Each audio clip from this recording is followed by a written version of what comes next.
বেলা আসলে এমনিতে দিনের বেলা এদেরকে পাওয়া যায় না। এখন রাত হয়েছে দেখুন এই ৩টা একদম ঘুচুমুচু দিয়ে আমার কাছে চলে আসছে। এটা জাগো আর এটা ফড়িং আর এই হচ্ছে একদম কোলে বসে আছে আমার শিশু মশাই। হ্যাঁ, শিশু মশাই এসে বসে আছে একদম কোলের ভিতরে আমার। আর ২ জন কেমন দেখুন ঘুচুমুচু এসে কম্বলের উপর এসে বসে আছে। দিনের বেলা এদের টিকিটিও পাওয়া যাবে না। রাত হইলে এদের যত আবদার। কোথায় ঘুরে বেড়ায় দিনের বেলায়, একটু ডাকলেও আসে না। ইনি আবার প্রেগনেন্ট,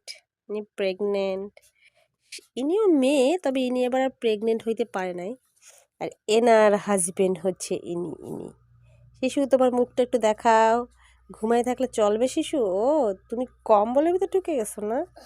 ওরে দুষ্টু রে, এই দেখেন চোখ বন্ধ করে আছে লাইট দেখে। না থাক তোমাকে ডিস্টার্ব করবো না আর। তিন তিনজন এরা বসে আছে, শুয়ে আছে, একটু আরাম করতেছে। করো। মূলত এরা আমাদের সাথেই থাকে, আমাদের সাথেই ঘুমায়, আমাদেরই পোষা।